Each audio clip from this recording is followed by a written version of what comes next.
नमो वेदात्मकाय वेंकटेशाय योगीन्द्रयोगपरिरक्षक देवदेव दीनार्तिहारि विभवागमगीयमान मां वीक्ष्य दीनमशरण्यमगम्यशील श्रीनारसिंह परिपालय मां च भक्तं।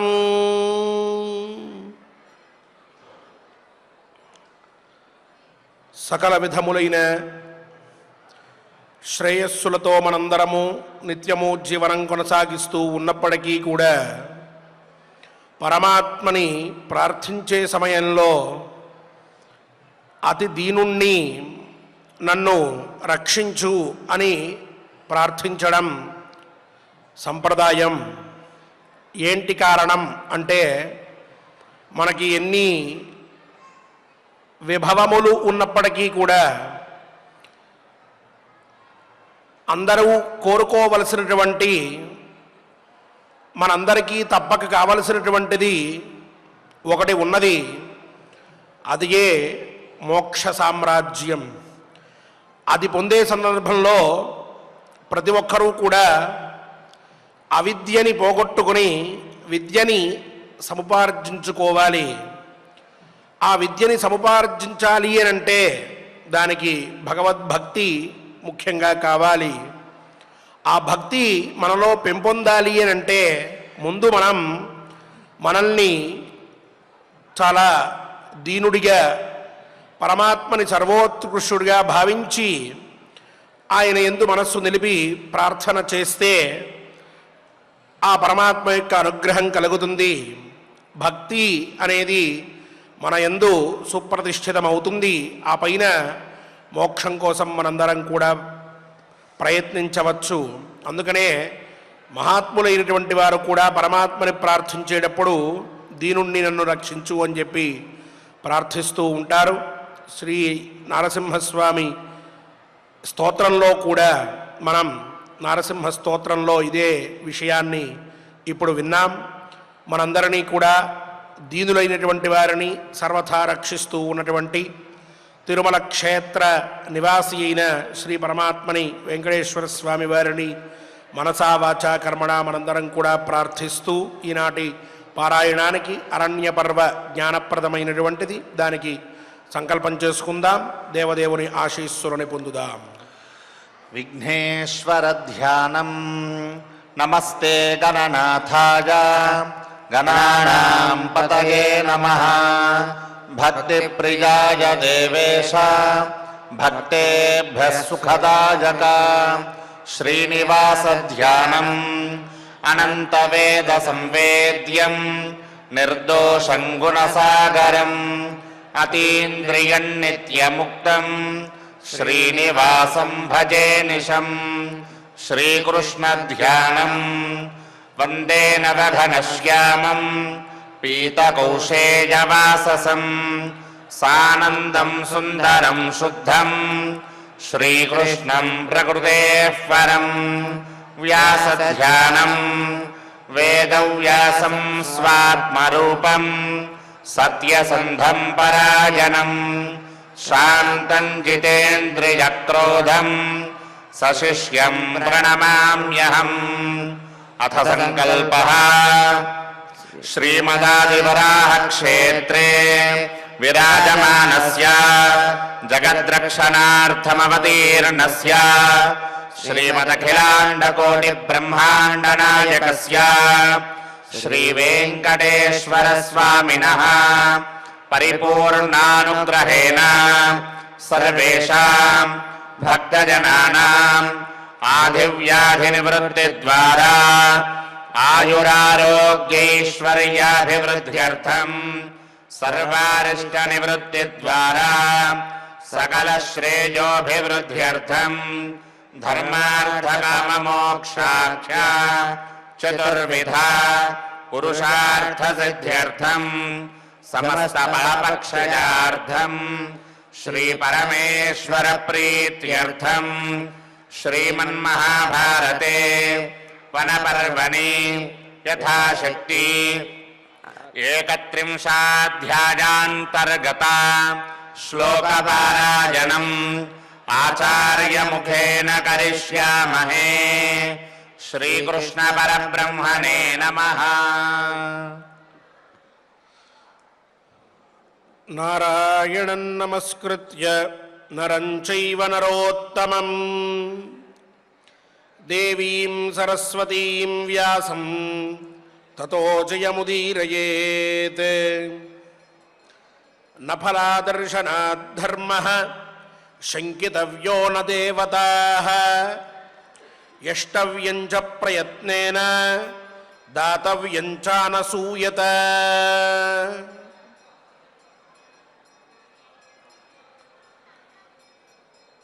దేవరహస్యములు అనే వాటిని ద్రౌపదీదేవికి విశదీకరించినటువంటి ధర్మరాజు, అలాగే శమదమాది గుణాలతో కలిసి ఉన్నటువంటి వారు ఈ లోకంలో ఎవరైతే ఉన్నారో వారు ఈ 4 రహస్యాల్ని కూడా తెలుసుకోగలరు అని చెప్పి వివరించి, ఆ పైన ధర్మం యొక్క గొప్పతనాన్నంతా కూడా చెప్పి,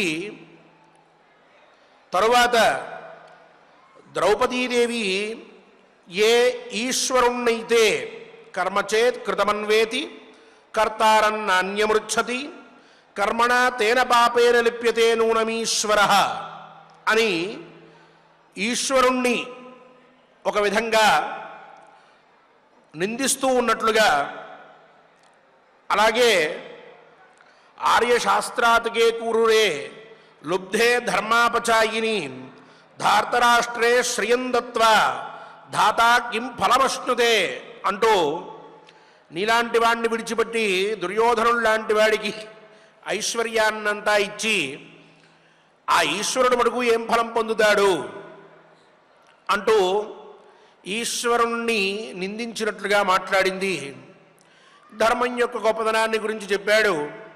ప్రత్యక్ష ప్రమాణంతో ధర్మం యొక్క గొప్పదనాన్ని చెప్పాడు. అనుమాన ప్రమాణంతో చెప్పాడు. శబ్ద ప్రమాణం అని చెప్పి ఏదైతే అంటామో ఆ శబ్ద ప్రమాణంతో కూడా ఈశ్వరుడి గొప్పదనాన్ని తెలియజేశాడు. ధర్మాన్ని గురించి తెలియజేశాడు. ధర్మం యొక్క గొప్పదనాన్ని విశదీకరించాడు. అనుభవంలో కూడా చూపించాడు. నీ అనుభవమే ఇక్కడ ప్రధానమైనటువంటిది అని.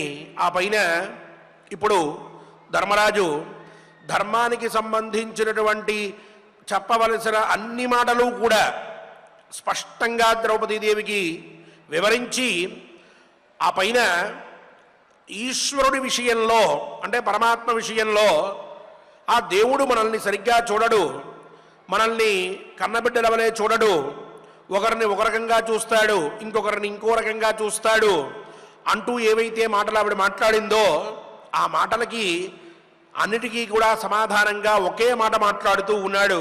నా ఫల అదర్శనాత్ ధర్మ శంకితవ్య నా దేవతాశ్చ శంకితవ్యా అంటూ ఉన్నాడు. అంటే ధర్మ ఫలం కనిపించనంత మాత్రాన నువ్వు ధర్మాన్ని శంకించవద్దు, అలాగే దేవతలని కూడా నువ్వు శంకించవద్దు. ఆ దేవతల్ని శంకించినట్లయితే లేక ధర్మాన్ని శంకించినట్లయితే అది నాస్తికవాదమే అవుతుంది. అందువల్ల ఆ పని నువ్వు చెయ్యవద్దు అంటూ పై మాట చెప్తున్నాడు. యష్టవ్యంచ ప్రయత్నేన దాతవ్యంచానసూయత. అంటే నువ్వు నీకు సంబంధించిన ధర్మాన్ని ఆచరిస్తూ ఉన్నప్పటికీ ఫలం పొందనంత మాత్రాన ఆ ధర్మమే లేదని, ధర్మ ఫలమే లేదని, దేవతలే లేరని మాట్లాడడం కంటే ప్రతినిత్యము కూడా నీ శక్తికి తగిన విధంగా ఆ దేవతని అర్చిస్తూనే ఉండాలి. యష్టవ్యం ప్రయత్నేన దాతవ్యంచ అనసూయత.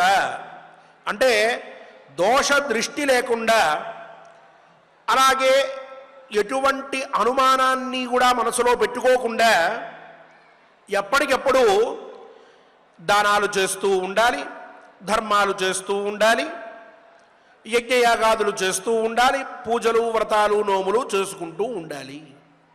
ఇంతే తప్ప నీకు కనిపించనంత మాత్రాన అది లేదు అనేటువంటి భావనకి మటుకు వెళ్ళవద్దు ద్రౌపది అని మాట్లాడుతూ ఉన్నాడు. ఎంత అత్యద్భుతమైన మాట చెప్పాడో చూడండి. మనందరికీ ఈనాటి ఈ యుగంలో ఈనాటి పరిస్థితులకి సరిగ్గా సరిపోయేటటువంటి మాట మాట్లాడాడు ఆనాడే ధర్మరాజు ద్రౌపదీదేవితో చెప్తూ. చాలా లోతైనటువంటి భావం కలిగిన మాటను మాట్లాడాడు. సాధారణంగా మనం చాలామందిని చూస్తూ ఉంటాం, ఎంతో శ్రద్ధగా భక్తితో విశ్వాసంతో వాళ్ళు కొన్ని పనులు చేస్తూ ఉంటారు. మధ్యలో ఒక చిన్న ఇబ్బంది కలుగుతుంది వారికి, లేక వాళ్ళు ఏ పని గురించి అయితే కష్టపడుతున్నారో ఆ పని పూర్తవ్వదు, ఫలితం దక్కదు, లేక వాళ్ళు నాకు ఇది కావాలి అని కోరుకొని దేవుణ్ణి ప్రార్థిస్తూ ఉంటారు, కానీ వాళ్ళు అనుకున్నటువంటి సమయానికి అది వారికి దొరకదు. అంతటితో ఇదంతా వృథా, ఇది చేయడం అనవసరం అనే భావనలోకి వచ్చేసి పూర్తిగా మొత్తాన్ని విడిచిపెట్టేస్తారు. ఇటువంటి వారు చాలామంది మనకి లోకంలో కనిపిస్తూ ఉంటారు. వారందరికీ కూడా మనం ధర్మరాజు చెప్పినటువంటి మాటని చెప్పాలి. ఈ ధర్మాన్ని మనందరం కూడా ప్రచారం చేయాలి. చాలా అత్యద్భుతమైనటువంటి మాట మాట్లాడాడు. ఇంతవరకు ధర్మం గురించి చెప్పాడు, ధర్మ సంస్థాపన చేశాడు, ధర్మానికి ఫలితం ఉన్నది అని చెప్పి చాలా విశ్వాసంగా ద్రౌపదీదేవికి తెలియజేశాడు. ఇప్పుడు అంటున్నాడు, నీకు ఫలితం కనిపించకపోతే ఆరోగ్యం కోసం ఒక ఆయన రోజు నేను గుడికి వెళ్ళి దండం పెట్టుకుని వస్తా అనుకున్నాడు. రోజు వెళ్తున్నాడు. ఓ 4 రోజులు వెళ్ళాడు, 2 నెలలు వెళ్ళాడు, 3 నెలలు వెళ్ళాడు. ఆరోగ్యం చిక్కబళ్ళ ఇబ్బంది పడుతూ ఉన్నాడు. ఎందుకు నేను దేవుడి దగ్గరికి వెళ్ళడం అని చెప్పి కూర్చుంటే ఇంకెవరన్నా వచ్చి ఆరోగ్యాన్ని బాగు చేసేవాళ్ళు ఉన్నారా? లేదే. ఏదో ఒక ప్రారంధం ఉంది, ఓ పాపం ఉంది. ఆ పాపం పోవడం కోసం ఇతను పరమాత్మని అర్చించాలి. తనకి తెలిసినటువంటి విధానంలో ఆ పరమాత్మని ప్రార్థించుకుందామని చెప్పి వెళ్తూ ఉన్నాడు. ఏమో ఇంకొక 4 రోజులో, ఇంకో 15 రోజులో, ఇంకొక్క రోజో ఆచరించినట్లయితే అతని పాపం అంతా పోయేదేమో, ఆరోగ్యం దక్కేదేమో. లేదు ఇంకొక కోరిక తీసుకోండి, ఆరోగ్యానికి వైద్యులున్నారు కదండి అని అంటే, సరే ఇంకొక కోరిక తీసుకోండి. ఆ కోరిక కోసం వెళ్ళి భగవంతుడిని ప్రార్థించేవాడు అది ఇంకా నెరవేరలేదు అని మధ్యలోనే ఆపేస్తే, ఏదైతే తపస్సుగా ఆచరిస్తూ ఉన్నారో ఆ మార్గంలో ఫలితం వెంటనే కనిపించకపోతే ఆ మార్గమే తప్పు అని అనుకుంటే అంతకంటే అవివేకం లేదు అని ధర్మరాజు చెప్తున్నటువంటి మాటల్లోని ఆంతర్యం. చాలా వేగంగా మనందరికీ ఫలితం కావాలి అన్నటువంటి కోరిక ఉన్నది. ఆ వేగంలో నాకు రేపు పొద్దున కల్లా వచ్చేయాలి, ఎల్లుండి కల్లా వచ్చేసేయాలి, ఓ వారంలో నా పరిస్థితి అంతా మారిపోవాలి, నాకు అదృష్టం పట్టేయాలి అంటూ మనం అన్నిటిలోనూ తొందరపడుతూ వెంటనే మనకు దక్కకపోతే దాని మీద ద్వేషాన్నో లేక అపనమ్మకాన్నో పెంచేసుకుంటూ ఉంటాం. అది వద్దు అంటున్నాడు ధర్మరాజు. మనందరం కూడా ప్రతి ఒక్కరికి ఇలాంటి నిరాశ నిస్పృహలతోటి నేను చేసిన ఫలితం కనిపించలేదు, ఇంకా దేవుళ్ళు లేడు, లేక ఈ పూజలు లేవు, ఈ వ్రతాలు లేవు, ఈ నోములు లేవు, ఇవన్నీ వృథా అని ఎవరైతే అనుకుంటారో అటువంటి వారికి నాయన అరణ్య పర్వలో ధర్మరాజు ద్రౌపదీదేవిని ఉద్దేశించి చెప్పాడు, నఫల అదర్శనాత్ ధర్మ శంకితవ్య న దేవతాహ అన్నాడు. ధర్మ ఫలం కనిపించనంత మాత్రాన నువ్వు దేవతని శంకించడమో లేక ధర్మాన్ని శంకించడమో చెయ్యవద్దు అన్నాడు, అందువల్ల ఆ పని చెయ్యవద్దు, ఇంకా కొన్ని రోజులు ఓపిక పట్టు అని మనం అందరికీ చెప్పాలి. అందరితోటి కూడా ఆ మాటని పంచుకుని ధర్మరాజు చెప్పినటువంటి దాన్ని వాళ్ళందరికీ కూడా విశ్వాసాన్ని మళ్ళీ మనం కల్పించాలి. ఇక ఆ పైన రెండవ ధర్మం మనం అందరికీ చెప్పవలసింది ఏమిటి అంటే యష్టవ్యంచ ప్రయత్నేన.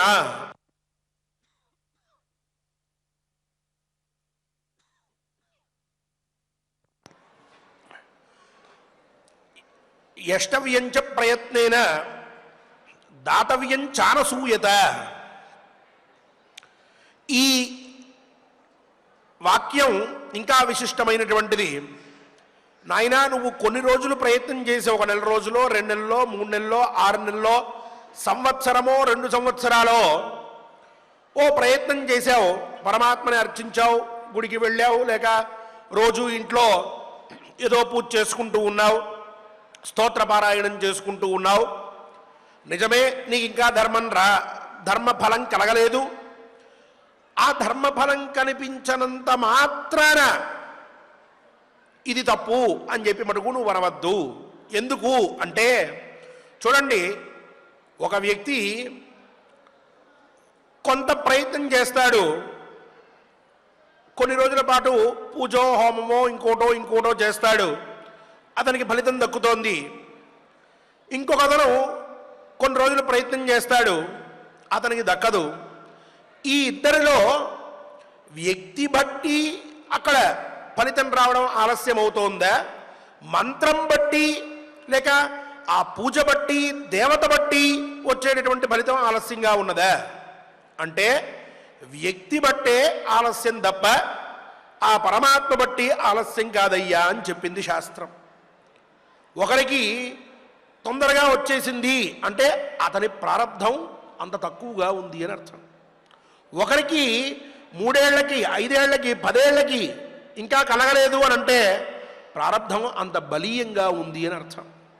లేకపోతే ఈ మంత్రమే ఒకవేళ అబద్ధం అనుకోండి, ఈ పూజో వ్రతమో నోమో హోమమో యజ్ఞమో దానమో ధర్మమో తపస్సో ఇవే ఒకవేళ అబద్ధములు అనుకోండి, వీటి వల్ల అంత ప్రయోజనం కలగదనుకోండి, వీటి వల్ల అంత పుణ్యం తొందరగా దక్కదు అని అనుకోండి, పక్క వ్యక్తికి ఎలా దక్కుతోంది? అతనికి ఇదే మార్గంలో అతను ప్రయాణం చేస్తే అతనికి ఫలితం కలిగింది, నీకు కలగలేదు. నీకు కలగలేదని ప్రారంధం గురించి పుణ్యపాపాల గురించి ఆలోచించగా ధర్మమే లేదనో పరమాత్మే లేదనో మాట్లాడితే మరి ఆ పక్కన ఉన్నటువంటి వాడికి ఎలా దక్కింది అది?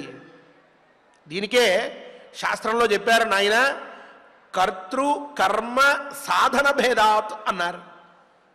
అంటే ఆ చేసేటటువంటి వ్యక్తిలో ఉండేటటువంటి ఆ ప్రారంధం ఏదైతే ఉన్నదో దాని యొక్క భేదంతో కొంచెం ఆలస్యంగా ఫలితం కలగవచ్చు. లేక కర్మ, అతను చేసినటువంటి పని నువ్వు చేసిన పని ఒకటే అయినప్పటికీ అతను సశ్రద్ధంగా చేసుంటాడు, ఎక్కడా లోపం లేకుండా చేసుంటాడు. నువ్వు కొంత అనుమానం పడి చేసుంటావు, లేక నువ్వు కొంచెం వేరేగా ఆలోచించి చేసుంటావు, ఏకాగ్రత లోపించి ఉండవచ్చు, దానివల్ల నీకు తగ్గి ఉండవచ్చు, తొందరగా నీకు ఫలితం రాకపోవచ్చు. అలాగే సాధన భేదాత్ అన్నారు. సాధనం అంటే అతనేదో పూజ చేసుకుంటూ ఉన్నాడు అనుకోండి, ఆ పూజకి కావలసినటువంటి పూజా ద్రవ్యాలు ఇంకోటో చాలా శ్రద్ధగా తీసుకొచ్చుంటాడు. నువ్వు ఏవి దొరికితే వాటితో చేస్తాను అని అనుకుంటావు. వాటిల్లో ఉండేటటువంటి నాణ్యత, శుభ్రత, స్వచ్ఛత అంతగా నువ్వు పట్టించుకుని ఉండవు. అవతల వ్యక్తి పట్టించుకుని ఉన్నాడు, అందువల్ల అతనికి ఆ ఫలితం దక్కి ఉండవచ్చు, నీకు దక్కకపోయి ఉండవచ్చు. ఇదే భేదం తప్ప అంటే కర్తృ కర్మ సాధన భేదముల వలన మనం చేసేటటువంటి పని యొక్క ఫలితం మనకి తొందరగా రావడమా లేక ఆలస్యం అవ్వడమా అనేటటువంటిది ఉంటుంది తప్ప ఆ మంత్రంలోనో ఆ పూజలోనో ఆ స్తోత్రంలోనో ఆ యజ్ఞంలోనో దానంలోనో హోమంలోనో మటుకు ఎటువంటి లోపము ఉండదు. ఒకవేళ అలా ఉండేటట్లయితే పక్కవాడికి ఎలా కలుగుతుంది ఆ ప్రయోజనం? దానికే చెప్తారు శ్రీరామచంద్రమూర్తి ఇప్పుడు ఈ యజ్ఞమో హోమమో చేయడమే తప్పైతే మరి దశరథుడు యజ్ఞం చేశాడు, ఆ పైన శ్రీరామచంద్రమూర్తి జనించాడు కదా, మంత్రమే ఒకవేళ తప్పైనట్లయితే యజ్ఞయాగాదులే తప్పైతే అవేమీ మనకి ఫలితాన్ని ఇవ్వకపోతే సకల కళ్యాణ గుణ సంపన్నుడైనటువంటి శ్రీరామచంద్రమూర్తి ఎలా పుట్టుతాడు? ఆయన కూడా ఈ యజ్ఞ ప్రభావం వల్లే కదా దశరథుడికి జన్మించినది అని చెప్పి ప్రశ్నించారు. అందువల్ల ఆ పని మన ఇంటి పక్క వాళ్ళు మనము కలిసి ఒకే రోజు ఓ పూజ ఆరంభించాం, వాళ్ళకి మనకి ఒకటే కోరిక ఉన్నది, వాళ్ళకి సిద్ధించింది మనకి సిద్ధించలేదు, అంత మాత్రాన దేవుడికి పక్కింటి వాళ్ళ అడ్రస్ బాగా తెలుసా, వాళ్ళ మీద ఎక్కువ ప్రేమ ఉందా, మన ఇంటి అడ్రస్ ఇంకా సరిగ్గా తెలియలేదా, మన మీద తక్కువగా ప్రేమ ఉందా అని ఆలోచించుకుంటూ ఉంటే ఎప్పటికీ ఈ ధర్మం తేలేది. అందువల్ల నీలో ఏదైనా ఒక పాప విశేషం ఇంకా ఉండిపోయి ఉండవచ్చు, అది క్షయమైతే కానీ నీకు ఆ ఫలితం రాదు. అంతవరకు ఓపిక పట్టు. అంతవరకు ఏం చేయాలి? యష్టవ్యంచ ప్రయత్నేన దాతవ్యంచానసూయత, ధర్మరాజు చెప్తున్నటువంటి మాట. నువ్వు నీకు ఫలితం వచ్చేంతవరకు పరమాత్మని ప్రార్థిస్తూ ఉండు. పక్క వాళ్ళకు వచ్చింది, ఇంకొకరికి ఎవరికో వచ్చింది, వీధి చివరి వాళ్ళకు వచ్చింది, నాకు ఇంకా రాలేదు, నాకు ఇవ్వట్లేదు దేవుడు, దేవనింద పనికిరాదు, ధర్మనింద అంతకన్నా పనికిరాదు. ప్రయత్నం చేస్తూ ఉండాలి. నీ పుణ్యం అనేటటువంటిది ఎప్పుడైతే నీకు ఫలితం ఇవ్వగలిగేంత ఉంటుందో అప్పుడు నీ ఫలితం నీకు దక్కుతుంది. దక్కక ఎక్కడికి పోదు. నువ్వు చేసేటటువంటి పని యొక్క ఫలితాన్ని తప్పక నువ్వు పొందుతావు అని చెప్తున్నాడు ధర్మరాజు. అలాగే కర్మ, మనం చేసేటటువంటి విధానంలో ఏవైనా మార్పులు ఉండవచ్చు. ఆ మార్పులని మనం జాగ్రత్తగా చూసుకుని ఎక్కడైనా లోపం జరుగుతోందా, సహస్రనామం చేస్తూ ఉంటాం, ఇలా పువ్వు వేస్తూనే ఉంటాం, చుట్టుపక్కలకి చూస్తూ ఉంటాం, ఎవరన్నా వస్తే రండి అంటూ ఉంటాం, వాళ్ళకి కాఫీ ఇవ్వు అని చెప్పి పక్క వాళ్ళకి ఎవరికో పురమాయిస్తాం, ఓ పక్క ఈ అక్షతలు ఇలా పడిపోతూ ఉంటాయి, ఈ పూలు ఇట్లా పడిపోతూ ఉంటాయి, మధ్యలో ఫోన్ వస్తుంది, వాడితో మాట్లాడతాం, ఎవరికో అడ్రస్ పంపించాలి, ఇటు ఈ చెయ్యి ఇలా తిరుగుతూనే ఉంటుంది, ఇటువైపు ఈ ఫోన్లో ఈ వేళ్ళు ఇలా నొక్కుతూనే ఉంటాయి. ఏమిటి దీంట్లో ఏముంది? నేను సహస్రం చేశాను, 3 పూట్ల పూజ చేశాను, అయినా పరమాత్మ నన్ను అనుగ్రహించలేదు. ఏది ఏకాగ్రత? ఏది? 1000 నామాలు పెట్టింది దేనికి? ఒక నామం సరిపోదా? పోనీ 1000 నామాలే ఉన్నాయా పరమాత్మకి? 10,000 నామాలు లేవా?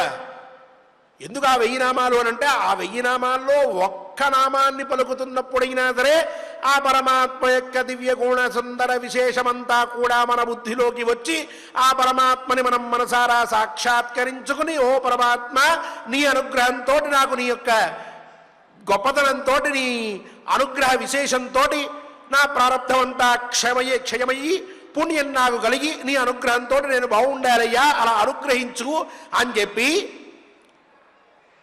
ఆ పరమాత్మని మనం ప్రార్థిస్తామేమో, అప్పుడు ఆ భావనతోటి వేసేటటువంటి పుష్పం సాక్షాత్తుగా పరమాత్మ పాదాల దగ్గరికి వెళ్ళి చేరుతుంది, ఆయన అనుగ్రహం మనకు కలుగుతుంది అన్న ఉద్దేశ్యంలో 1000 నామాలు 108 నామాలు అని చెప్పి పెట్టారు పెద్దలు. కానీ మనకి ఒక్క నామానికి కూడా అలా ఆలోచించే అవకాశం లేకుండా ఉంటే మనం ఎన్ని పూజలు చేస్తే మటుకు మనకి ఫలితం వస్తుంది? ఏకాగ్రత ముఖ్యం, భక్తి ముఖ్యం, శ్రద్ధ ముఖ్యం, అవన్నీ దృష్టిలో పెట్టుకుని ఆచరించినప్పుడు కదా. కావున మనం చేసేటటువంటి పనిలో, కర్మలో కొన్ని దోషములు ఉండవచ్చు. ఆ దోషముల వల్ల మనం ఏ ఫలితాన్ని అయితే ఆశిస్తున్నామో అది మనకి దక్కకపోయి ఉండవచ్చు. మూడవది సాధన భేదం. మనం వాడేటటువంటి పూజా ద్రవ్యములో, హోమద్రవ్యములో, ఇంకొకటో మనం ఉన్నటువంటి స్థలమో ఏదో ఒకటి దాంట్లో లోపం ఉండడం వలన మనకి మనం అనుకున్నటువంటి ఫలితం తొందరగా దక్కకపోయి ఉండవచ్చు.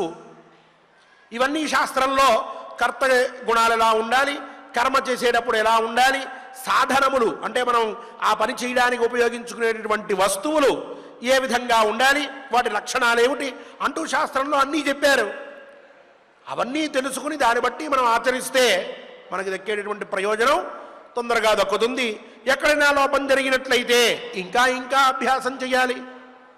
అందువల్ల ఒకరికి దక్కి మనకి దక్కలేదనో, లేక మనం ఎంత ప్రయత్నం చేస్తూ ఉన్నప్పటికీ కూడా పరమాత్మ అనుగ్రహం మనకి లభించలేదనో, మనం అనుకున్నటువంటి కోరిక తీరట్లేదనో విసుగు చెంది అవిశ్వాసంతో, అపనమ్మకంతో, పక్కంటి వాళ్ళ గుడికి వెళ్తే వచ్చేసిన ప్రయోజనం నాకెందుకు దక్కలేదు అనేటటువంటి బాధతోటి మనం దేవతని కానీ లేక ధర్మాన్ని కానీ, అంటే పూజో హోమమో వ్రతమో ఇంకోటో దాన్ని ఎప్పటికీ కూడా నిందించకూడదు, అవిశ్వాసంగా ఉండకూడదు. యష్టవ్యంచ ప్రయత్నేన, ప్రయత్నపూర్వకంగా మనం పని చేసుకుంటూనే ఉండాలి, పరమాత్మని ప్రార్థిస్తూనే ఉండాలి.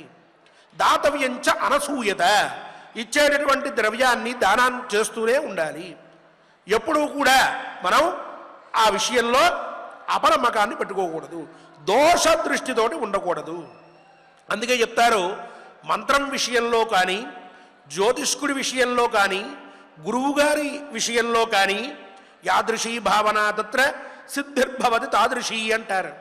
అంటే ఓ మందు మనం తీసుకుంటున్నాం అనుకోండి, ఆ మందు చాలా గొప్పది, ఇది వేసుకుంటే నాకు అనారోగ్యం తగ్గిపోతుంది అన్నటువంటి విశ్వాసంతో ఆ మందు తీసుకుని మనం వేసుకుంటే తప్పకుండా ఆ మందు మనకి పనిచేస్తుంది. ఏమిటో ఇది తగ్గిస్తుందో లేదో, దీనివల్ల ప్రయోజనం ఉందో లేదో, ఏదో రాశాడు ఈయనే డాక్టర్ గారు, కొత్త మందులా ఉంది, ఇది ఎవరన్నా వాడారా లేదా, మన వాళ్ళు ఎవరూ చెప్పలేదే, కిందటిసారి జ్వరం వచ్చినప్పుడు ఈ మందు ఇవ్వలేదే, ఇప్పుడేమిటో కొత్తది ఇచ్చాడు, ఏమిటో వాళ్ళకు కూడా చాలామంది వస్తూ ఉంటారు రిప్రజెంటేటివ్లు, వాళ్ళు ఏదో అడుగుతూ ఉంటారు, అందుకని వీళ్ళు కూడా రాస్తూ ఉంటారు. ఇవన్నీ కొత్త కొత్త మందులు వచ్చి మన ప్రాణాలు తీసేస్తున్నాయి, దీనివల్ల అంత ప్రయోజనం ఉండదేమో, సరే ఈరోజు రాత్రికి చూద్దాం, తగ్గకపోతే రేపు పొద్దున కొత్తది మారుద్దాం. ఎందుకు తగ్గుతుంది? విశ్వాసం లేకుండా మనం ఈ పని చేస్తే దానివల్ల ఔషధం కూడా పనికిరాదు అని చెప్పింది శాస్త్రం. అలాగే మంత్రమైనా, అలాగే గురువుగారైనా, అలాగే దేవత అయినా, ఎవరైనా సరే సవిశ్వాసంగా మనం ఇది నాకు జరుగుతుంది, నేను పరమాత్మ దగ్గరికి వెళ్ళి నేను ప్రార్థిస్తే నాకు అవుతుంది అన్నటువంటి విశ్వాసంతో మనం ప్రయత్నం చేస్తే, ఒక సద్గురువుని నమ్మి ఈ గురువు గారు నన్ను రక్షించగలరు, వీరిని నేను ఆశ్రయించినట్లయితే నాకు మంచి జరుగుతుంది అన్నటువంటి భావన పెట్టుకుని మనం వారి దగ్గరికి వెళితే తప్పక మనకి ఆ పని సిద్ధిస్తుంది అని చెప్పింది శాస్త్రం. అది లేని చోట విశ్వాసం ఎక్కడైతే మనకి పరిపూర్ణంగా ఉండదో అక్కడ మనం ఎంత ప్రయత్నం చేసినా ఆ పని పూర్తి కాదు అని చెప్పి కూడా యాదృశీ భావన తత్ర సిద్ధిర్భవతి తాదృశి.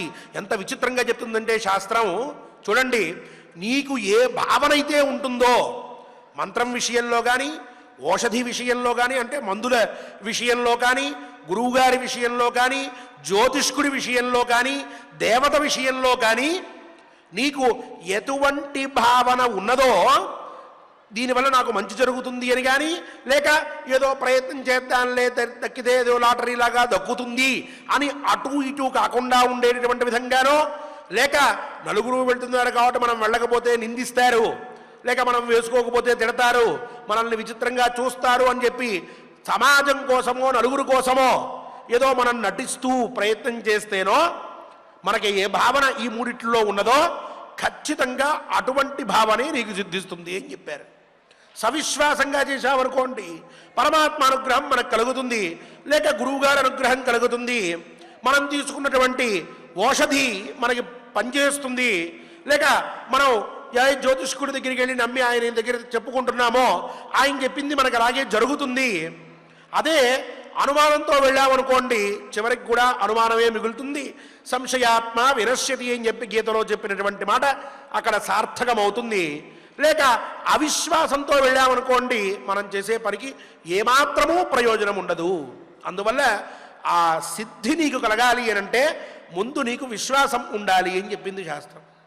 అదే మాటని ధర్మరాజు ప్రకారాంతరంలో ఇంకొక మార్గంలో ద్రౌపదీదేవికి యష్టవ్యంచ ప్రయత్నేనా అని చెప్పి చెప్తూ ఉన్నాడు. ప్రయత్నేనా అంటే నీ మనస్సులో ఎటువంటి శంక పెట్టుకోకుండా, నీ మనస్సులో ఎటువంటి వేరొక భావనకి ఆస్కారం లేని విధంగా నువ్వు ఆ ప్రయత్నాన్ని చేస్తూనే ఉండు, దానం చేస్తూనే ఉండు, ధర్మాన్ని ఆచరిస్తూనే ఉండు తప్ప నీకు కలగనంత మాత్రాన దేవతను అవమానిస్తానో, లేక మొత్తం ఆ దేవతే చూసుకుంటుంది అనో, అబ్బే ఆ ఈశ్వరుడు సరైన వాడు కాదు, మన విషయంలో ఓ రకంగా, పక్కింటి వాళ్ళ విషయంలో ఓ రకంగా ఉన్నాడు, దేవుడికి మన మీద కరుణ కలగలేదు, జాలి కలగలేదు, ఆ దేవుడు చాలా కఠినమైన హృదయం కలిగిన వాడు అనేటటువంటి భావనను పెట్టుకోకూడదు. అలా పెట్టుకున్నట్లయితే చెట్టు చివరికి మనకి మిగిలేది అది మాత్రమే. అందువల్ల విశ్వాసం ప్రధానము, ప్రయత్నం ప్రధానము. ఈ రెండింటినీ పెట్టుకుని మనం ప్రయత్నం చేస్తూ జీవితంలో ముందుకు వెళ్తూ ఉంటే తప్పక మనకి మంచి కలుగుతుంది ద్రౌపది అని చెప్పి చెప్తూ అంటున్నాడు. ఆ సందర్భంలోనే దేవతలని కూడా నువ్వు ఏమాత్రము కూడా శంకించవద్దు అని చెప్తున్నాడు. ఇంతవరకు ఆవిడ ఈశ్వర విషయంలో అంటే పరమాత్మ విషయంలో చాలా మాటలు మాట్లాడుతూ ఆవిడ ధర్మరాజుకి దుర్యోధనుడికి మధ్యలో ఉండేటటువంటి ప్రస్తుత స్థితిని ఆవిడ బేరీజుగా అనుకుని, నువ్వు ఇలా ఉన్నావు, ఇన్ని ధర్మకార్యాలు చేసినా అధర్మయుక్తుడైనటువంటి దుర్యోధనుడు అట్లా ఉన్నాడు, ఏమిటి మీ ఇద్దరిలో ఉన్నటువంటి తేడా? ఇది మీ ఇద్దరిలో ఉన్నటువంటి ఇది కాదు, నువ్వు ఇన్ని ధర్మాలు చేసినా అంత అధర్మంగా ఉన్నా అతను ఆ దుర్యోధనుడు ఆ అధర్మంతో ఉన్నప్పటికీ కూడా ఉత్తమ స్థితిలో ఉండి ధర్మంగా ఉన్నప్పటికీ నువ్వు అడవుల పాలైపోయావు అని అంటే ఇక్కడ నువ్వనుకుంటున్నటువంటి ధర్మం గొప్పతనం కాదు, నీ ధర్మం నీకు ఫలితం ఇవ్వట్లేదు, కర్మ వృథా, కర్మ చేయడం అనేది అవసరం, ఇన్ని మంచి పనులు చేసినా సరే మనకేం దక్కలేదు కదా. కాబట్టి ఇదంతా కూడా నిర్ణయించేది పరమాత్మే. ఎవరికి ఏమి ఎప్పుడు ఎలా చెందాలో నిర్ణయించేవాడు ఆయనే. ఆయన ఇష్టం వచ్చినట్టు ఆయన చేస్తూ ఉంటాడు, మనల్ని ఆడిస్తూ ఉంటాడు, మోహం కలగజేస్తూ ఉంటాడు మనందరికీ కూడా అని చెప్పి అన్నది కదా. ఆ మాటని అది తప్పు, నువ్వు అట్లా మాట్లాడకూడదు ఈ స్థితిలో ఉండి కూడా అని చెప్పి అంటూ, నువ్వు శంకితవ్యో న ధర్మ శంకితవ్యా నచ దేవతా అని చెప్పి ధర్మాన్ని నువ్వు శంకించవద్దు, దేవతల్ని కూడా శంకించవద్దు. ఏమిటా పని? ఆ మాట ఏమిటి? ఆ అనుమానం పడ్డమేమిటి? ఏదో నిజంగా ఇంతవరకు దేవతా ప్రభావాన్ని ధర్మ ప్రభావాన్ని తెలుసుకోలేనటువంటి అజ్ఞాన అవస్థలో ఉన్నటువంటి ఒక సామాన్యమైనటువంటి వ్యక్తి మాట్లాడే మాటలు మాట్లాడతావేంటి? మహారాజ్ఞి స్థితిలో ఉండి ద్రౌపది, నీకేమన్నా కొంచెమైనా సరే ఈ విషయంలో స్పష్టత ఉన్నదా? ఇలానా మాట్లాడేది అంటూ కొంచెం చిరు కోపాన్ని తన మాటల్లో తెలియజేస్తూ ద్రౌపదీదేవికి ఈ మాట చెప్పి, కర్మణాం ఫలమస్తీహ తథైతద్ధర్మశాసనం బ్రహ్మా ప్రోవాచ పుత్రాణం యదృశర్వేద కశ్యపః తస్మాత్తే సంశయః కృష్ణే నీహార ఇవ నశ్యతు వ్యవస్య సర్వమస్తీతి నాస్తిక్యం భావముత్సృజ. ఆ పైన ఈ కర్మఫలం అనేటటువంటిది తప్పక అందరి చేత పొందబడుతూ ఉన్నది. కర్మణాం ఫలమస్తి, మనం ఏ పని చేసినా ఆ పనికి తగినటువంటి ఫలితం ఖచ్చితంగా ఉంటుంది. కర్మ ఫలం ఎప్పటికీ చెడిపోదు, ఎప్పటికీ పోదు. కర్మకి ఫలితం లేదు అని చెప్పి ఎవరన్నా అనుకున్నారా? అది వాళ్ళ అజ్ఞానమే. ఓ రోజు ఉదయాన్నే లేచి పరమాత్మ దగ్గరికి వెళ్ళి ఓ పుష్పం పెట్టాం, దానివల్ల ఫలం ఖచ్చితంగా ఉంటుంది. ఓ రోజు నిత్యము ఆ రోజంతా కూడా పరమాత్మ నామస్మరణ చేశాం, దానివల్ల ఫలితం ఉంటుంది. ఒక అనాథకి సహాయం చేశాం, ఫలితం ఉంటుంది. దీనులకి, లేక రోగంతో ఉన్నటువంటి వారికి, లేక ఎన్నో కష్టాల్లో ఉంటున్నటువంటి వారికి మన చేతనైన సహాయం మనం చేశాం, దానివల్ల ప్రయోజనం ఉంటుంది. ఒక మనిషి బాగుండాలి అని కోరుకున్నాం, ప్రతినిత్యము ఇక్కడ అంతా లోకా సమస్తాః సుఖినో భవంతు అని అనుకుంటూ ఉన్నాం. ఈ మనస్సుతోటి మనం భావన చేస్తున్నాం, దీని ఫలితము ఉంటుంది. నోటితోటి ఒకరికి మంచి చెప్పాం, దాని ఫలితము ఉంటుంది. ఇలా మనస వాచ కర్మణ మనం చేసేటటువంటి పనికి తప్పక ఫలితం ఉంటుంది. అది స్థిరమైనటువంటి విషయము. నువ్వు అనుమానం పెట్టుకోవద్దు. ఆ ఫలితం ఈరోజు పొందవచ్చు, లేక రేపటికి పొందవచ్చు, కొన్ని సంవత్సరముల తర్వాత పొందవచ్చు. ఎప్పటికైనా ఆ ఫలితాన్ని మటుకు తప్పకుండా మనం పొందుతాము. ఈ మాత్రంలో తొందరపడిపోయి నేను అందరూ బాగుండాలి అని చెప్పి రోజూ కోరుకుంటున్నప్పటికీ కూడా నాకు మంచి జరగలేదు అని చెప్పి ఈ పరమాత్మే లేడు, ఈ ధర్మమే లేదు అనంటే దానివల్ల లేనటువంటి కష్టాన్ని కొని తెచ్చుకున్నట్లుగానే అవుతోంది అంటూ తథైతత్ ధర్మశాసనం. ఇది ధర్మశాస్త్ర విధానం ఇలాగే ఉంటుంది. ధర్మం యొక్క గొప్పదనం కూడా అటువంటిదే. అందువల్ల ఈ కర్మకి ఫలితం ఉంటుంది అన్నటువంటి ధర్మశాస్త్ర విధానాన్ని నువ్వు తెలుసుకుని ప్రవర్తించు. బ్రహ్మ ప్రోవాచ పుత్రాణం. బ్రహ్మ ఆయన తన పుత్రులకి ఈ విషయాన్ని చెప్పాడు. ఇది నేను చెప్తుందనుకుంటున్నావేమో, నా అనువాదం అనుకుంటున్నావేమో. సాక్షాత్తుగా బ్రహ్మే, చతుర్ముఖ బ్రహ్మ, ఈ సకల జగత్తుని సృజించినటువంటి వాడు ఆయన తెలియజేశాడు.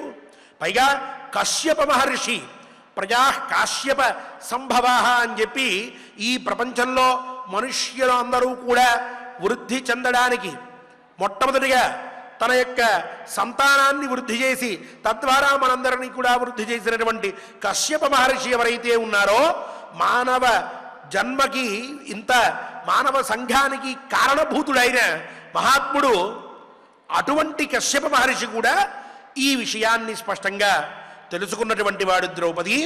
అందువల్ల తస్మాత్ తే సంశయ కృష్ణే నీహార ఇవ నశ్యతు.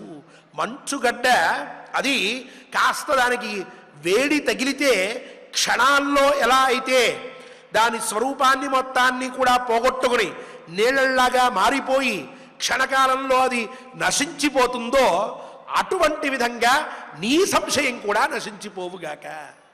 ధర్మ విషయంలో అలాగే పరమాత్మ విషయంలో నీకు ఉన్నటువంటి ఈ భావన మంచుగడ్డలాగా నశించిపోవాలి తప్ప రాయిలాగా స్థిరంగా ఉండకూడదు ద్రౌపది. నీలాంటి స్త్రీ మాట్లాడవలసినటువంటి మాటలు కాదు. అలాగే వ్యవస్య సర్వమస్తీతి నాస్తిక్యం భావముత్సృజ. అలాగే ధర్మం ఉన్నది అని చెప్పి నువ్వు విశ్వసించు. నాస్తిక్య భావాన్ని నువ్వు వదిలిపెట్టవలసినటువంటిది. ఆ నాస్తిక్య భావం పెట్టుకుని నువ్వు ఇలా ఈ మాటలన్నీ కూడా మాట్లాడద్దు. అయ్యా సర్వమస్తీతి వ్యవస్య.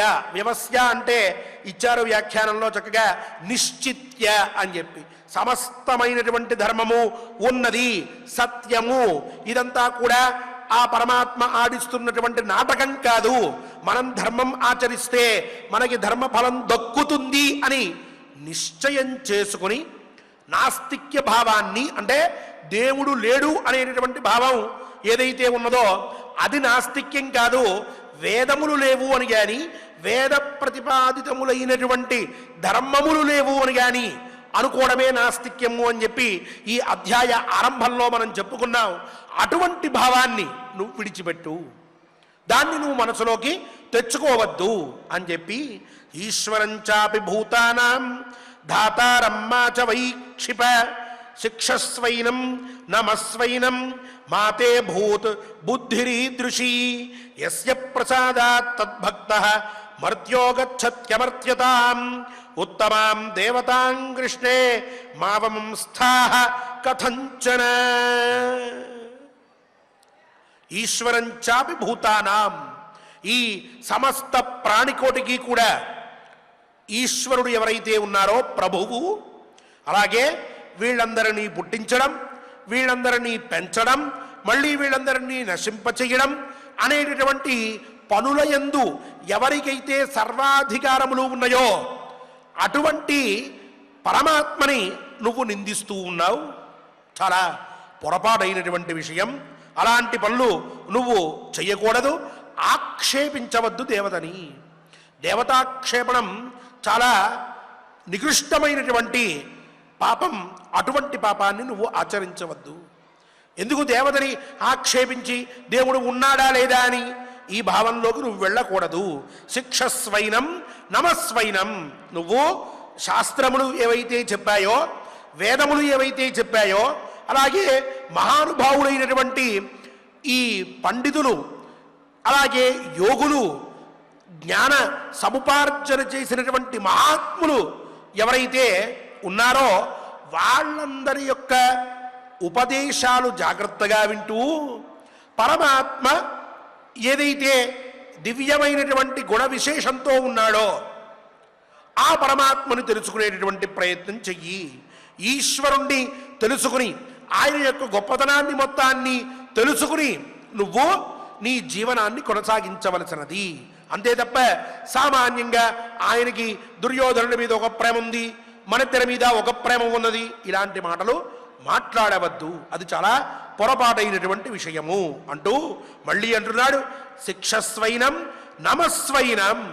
ఆ పరమాత్మను నువ్వు ముందు ప్రార్థించు, ఆయనకి నమస్కారం చెయ్యి.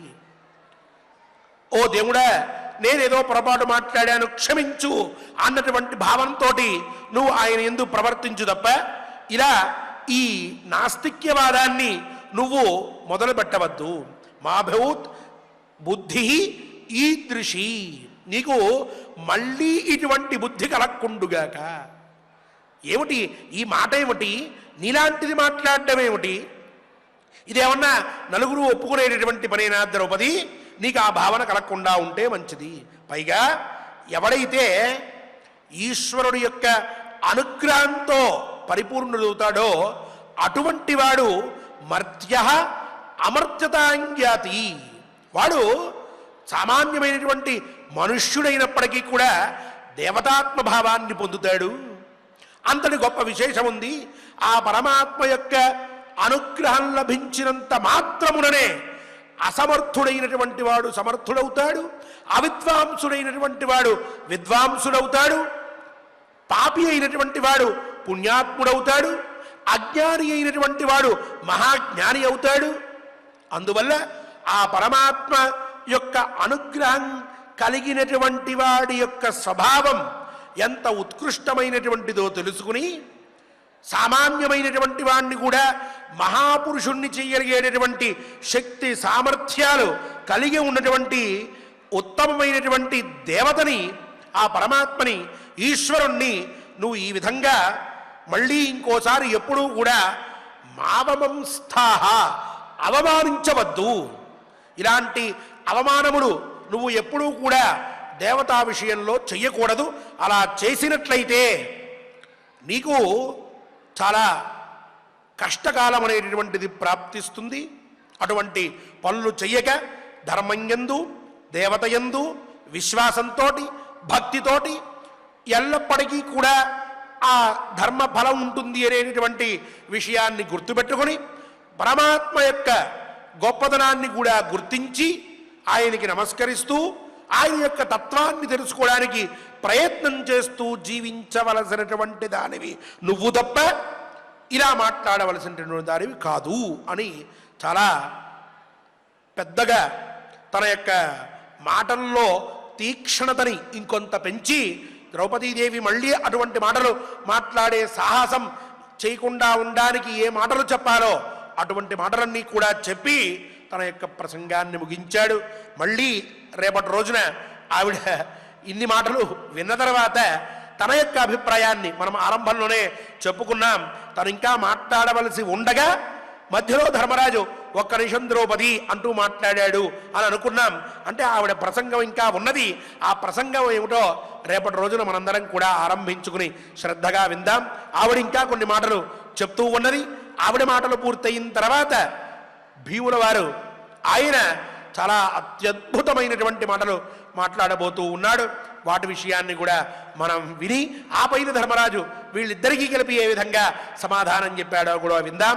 ఈనాటి ఈ పారాయణలోని ప్రధానమైనటువంటి విషయం నా ఫల అదర్శనాద్ధర్మ శంకితవ్య నదేవతా అనేటటువంటి అత్యద్భుతమైనటువంటి సూక్తిని పునఃపునః స్మరించుకుంటూ మనకి ఎటువంటి కర్తృకర్మ సాధన లోపములు లేకుండా మనలో మనందరం కూడా ఆ పరమాత్మ యొక్క అనుగ్రహానికి పాత్రులు అయ్యేట్టుగా అనుగ్రహించమని శ్రీనివాస ప్రభువుని ప్రార్థిస్తూ ఆచార్యముఖంగా ఈ శ్లోకపారాయణం చేసుకుందాం.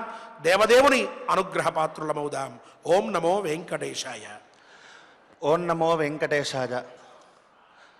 ఈరోజు మనం ప్రవచనాన్ని వింటూ ఉన్నాం.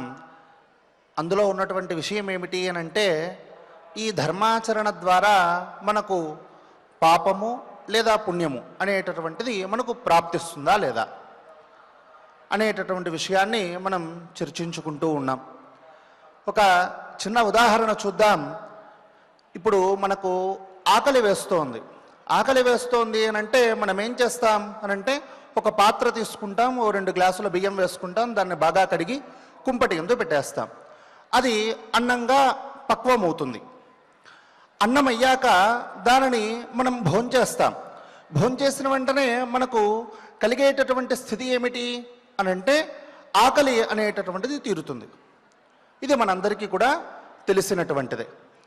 ఇదే విధంగా ఇంకొకరు ఎవరో వచ్చారు, మనల్ని దేహి అని అడిగారు, యాచన చేశారు, లేదు నాకు ఈ విధమైనటువంటి సహాయం చేయండి అని అడిగారు. అది ధర్మబద్ధమైనటువంటిదే కాబట్టి నేను చేస్తాను అని చెప్పి సంకల్పించినటువంటి వారై తనకు తోచినటువంటి సహాయము చేయడం జరిగింది. చేసిన వెంటనే ఆ సహాయం పొందినటువంటి వారు ఉంటారు చూశారు, వారు సంతోషపడ్డారు. ఇది మనము లోకాచారంలో సహజంగా మనం చూస్తూ ఉంటాం.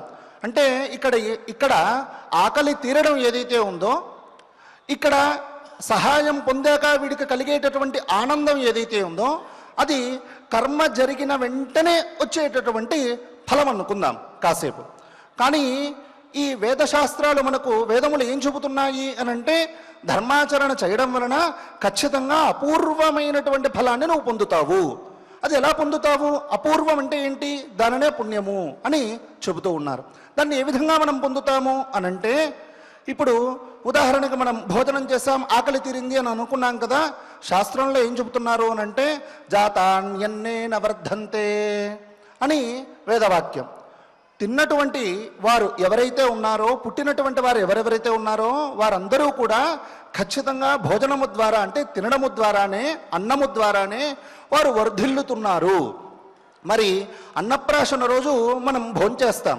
పిల్లవాడికి 4 మెతుకులు అన్నం పెడతాం. అన్నం పెట్టిన వెంటనే వాడికి తత్క్షణమైనటువంటి ఫలం పొందాలి అని అంటే వాడు వెంటనే 6 అడుగులు అయిపోవాలి కదా. ఎందుకు అవ్వట్లేదు? అన్నప్రాశన చేసిన వెంటనే వాడు కూడా అమాంతంగా పెరిగిపోవాలి, కానీ పెరగట్లేదు. వాడు క్రమేణా వృద్ధి చెందుతూ ఉన్నాడు. అలాగే ధర్మాచరణ ద్వారా మనకు ఎవరికైతే మనం సహాయం చేశామో వారి ద్వారా వచ్చినటువంటి ఆనందం ఏదైతే ఉందో, ఆ ఆనందము వీడు ఎవడైతే సహాయం చేసినటువంటి వాడు ఎవడైతే ఉన్నాడో వాడికి అపూర్వంగా మారి, అంటే పుణ్యంగా మారి, వారికి ఉత్తరోత్తర సుఖం అనేటటువంటిది కలిగింపచేస్తుంది అన్నదే ధర్మము యొక్క ఉద్దేశ్యం. అంతటి విశేషములను ఈరోజు మనం చక్కగా ఆచార్యుల వారి ద్వారా మనం తెలుసుకున్నాం. ఇక మనం 31వ అధ్యాయంలో 37వ శ్లోకం నుండి 38వ శ్లోకం నుండి మనం పారాయణం చేసుకుందాం. స్వామివారి యొక్క అనుగ్రహాన్ని పొందుదాం. నఫలాదర్శనాత్ ధర్మః శంకితవ్యో న దేవతాః యష్టవ్యం చ ప్రయత్నేన దాతవ్యం చానసూయత కర్మణాం ఫలమస్తీహ తథైతద్ధర్మశాసనం. బ్రహ్మా ప్రోవాచ పుత్రాణాం యదృశిర్వేద కశ్యపః తస్మాత్ తే సంశయః కృష్ణే నీహార ఇవ నశ్యతు వ్యవస్య సర్వమస్తీతి నాస్తిక్యం భావముత్సృజ ఈశ్వరం చాపి భూతానాం ధాతారం మా చ వైక్షిప శిక్షస్వైనం నమస్వైనం మాతే భూద్బుద్ధిరీదృశీ యస్య ప్రసాదాత్ తద్భక్తః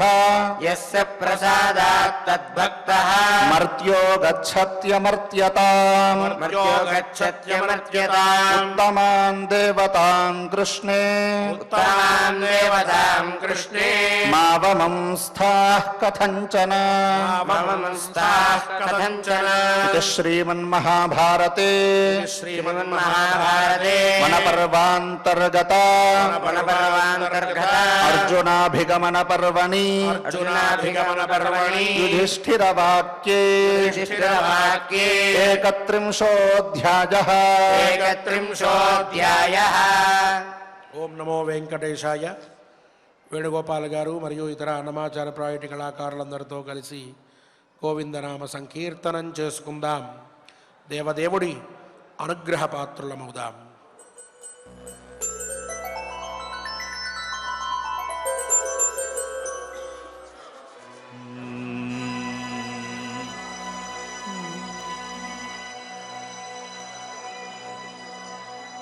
వెంకటరమణ గోవింద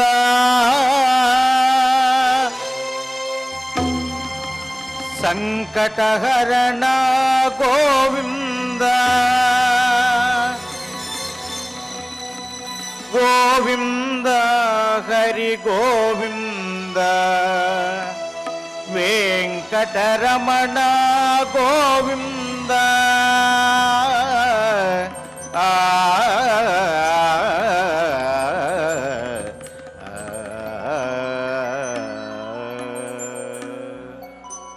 శ్రీ శ్రీనివాస గోవింద శ్రీ వెంకటేశ గోవింద భక్తవత్సల గోవింద భాగవత ప్రియ గోవింద నిత్య నిర్మల గోవింద నీలమేఘ శ్యామ గోవింద పురాణ పురుష గోవింద పుండరీకాక్ష గోవింద నందనందన గోవింద నవనీత చోర గోవింద పశుపాలక శ్రీ గోవింద పాప విమోచన గోవింద దుష్ట సంహార గోవింద దురిత నివారణ గోవింద శిష్ట పరిపాలక గోవింద కష్ట నివారణ గోవింద గోవింద హరి గోవింద గోకుల నందన గోవింద గోవింద హరి గోవింద గోకుల నందన గోవింద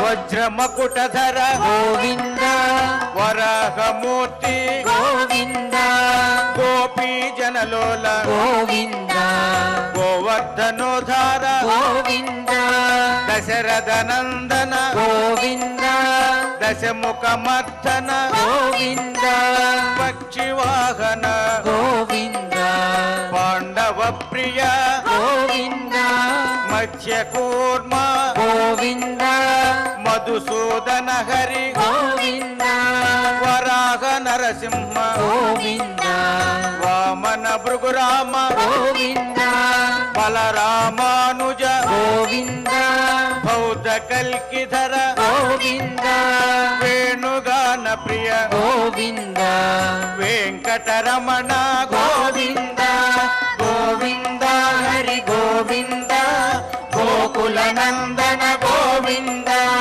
గోవింద హరి గోవింద గోకుల నందన గోవింద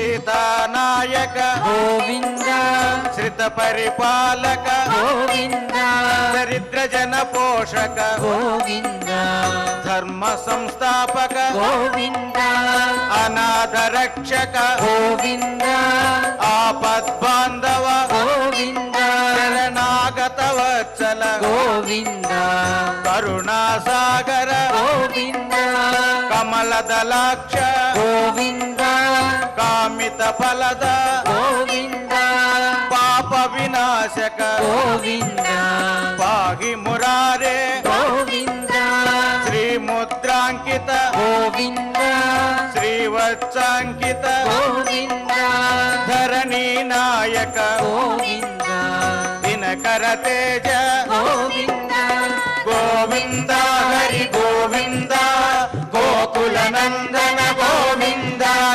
గోవింద హరి గోవింద గోకుల నందన గోవింద.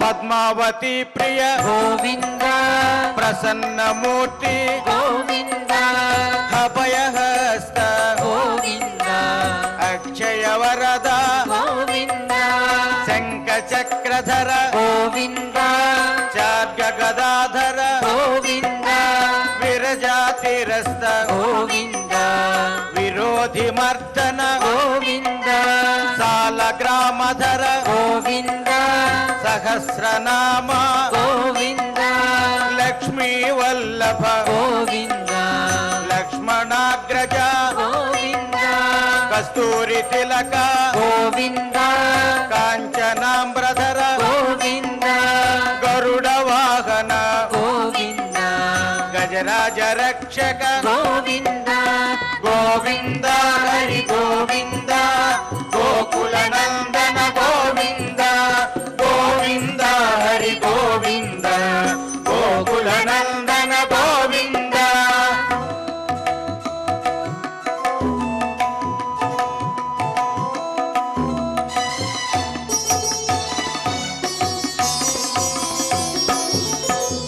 వానర సేవిత గోవింద వారధి బంధన గోవింద సప్తగిరీశ గోవింద ఏక స్వరూప గోవింద శ్రీరామకృష్ణ గోవింద రఘుకుల నందన గోవింద ప్రత్యక్ష దేవ గోవింద పరమదయాకర గోవింద వజ్ర కవచధర గోవింద వైజయంతి మాల గోవింద వడ్డీ కాసులవాడ గోవింద వసుదేవ తనయ గోవింద బిల్వ పత్రార్చిత గోవింద భిక్షుక సంస్థుత గోవింద శ్రీ పుంరూప గోవింద కేశవమూర్తి గోవింద గోవింద హరి గోవింద గోకుల నందన గోవింద గోవింద హరి గోవింద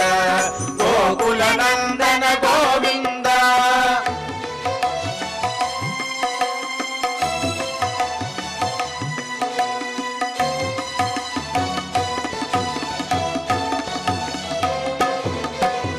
బ్రహ్మాండ రూప గోవింద భక్త రక్షక గోవింద నిత్య కళ్యాణ గోవింద నీరజనాభ గోవింద హతి రామ ప్రియ గోవింద హరి సర్వోత్తమ గోవింద జనార్దన మూర్తి గోవింద జగత్ సాక్షి రూప గోవింద అభిషేక ప్రియ గోవింద ఆపన్నివారణ గోవింద రత్న కిరీట గోవింద రామానుజనుత గోవింద స్వయం ప్రకాశ గోవింద ఆశ్రిత పక్ష గోవింద నిత్య శుభప్రద గోవింద నిఖిల లోకేశ గోవింద గోవింద హరి గోవింద గోకుల నందన గోవింద గోవింద హరి గోవింద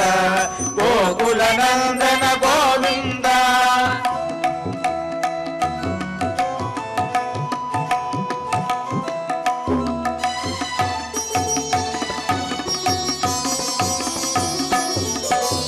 ఆనంద రూప గోవింద ఆద్యంతరహిత గోవింద దిగపరదాయక గోవింద హిపరాజ రక్షక గోవింద పరమ దయాళు గోవింద పద్మనాభ హరి గోవింద తిరుమల వాస గోవింద తులసి తులసీ వనమాల గోవింద శేషశాయినే గోవింద శేషాద్రి నిలయ గోవింద మత్స్యావతార గోవింద ఏడు కొండలవాడ గోవింద గోవింద హరి గోవింద గోకుల నందన గోవింద గోవింద హరి గోవింద గోకుల నందన గోవింద గోవింద హరి గోవింద గోకుల నందన గోవింద గోవింద హరి గోవింద గోకుల నందన గోవింద గోవింద హరి గోవింద గోకుల నందన గోవింద గోవింద హరి గోవింద గోకుల నందన గోవింద గోకుల నందన గోవింద గోకుల నందన గోవింద ఏడుకొండలవాడ వెంకటరమణ గోవింద గోవింద ఆపద ముక్కలవాడ అనాథ రక్షక గోవింద గోవింద శ్రీ శ్రీనివాస శ్రీ వెంకటేశ గోవింద గోవింద గోవింద గోవింద గోవింద గోవింద గోకుల నందన గోవింద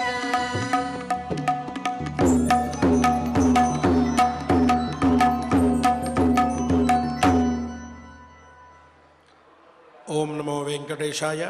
క్షమా ప్రార్థనాదులతో సర్వేశ్వరుణ్ణి ప్రార్థించి మనం మంగళదాయకుడైనటువంటి ఆ పరమాత్మ యొక్క అనుగ్రహాన్ని పొందుదాం. అథ క్షమా ప్రార్థనా యదక్షరపదభ్రష్టం మాత్రాహీనం చ యద్భవేత్ తత్సర్వం క్షమ్యతాం దేవా నారాయణ నమోస్తుతే. అథ లోకక్షేమ ప్రార్థనా స్వస్తి ప్రజాభ్యః పరిపాలయంతాం న్యాయేన మార్గేణ మహీం మహిషాః గోబ్రాహ్మణేభ్యः శుభమస్తు నిత్యం లోకాः సమస్తాः సుఖినో భవంతు. అథ భగవత్సమర్పణం కాయేన వాచా మనసేంద్రియైర్వా బుద్ధ్యాత్మనా వా ప్రకృతే స్వభావాత్ కరోమి యద్యత్ సకలం పరస్మై నారాయణాయేతి సమర్పయామి. అథ మంగళం శ్రియః కాంతాయ కళ్యాణ నిధయే నిధయేర్థినాం శ్రీవేంకట నివాసాయ శ్రీనివాసాయ మంగళం.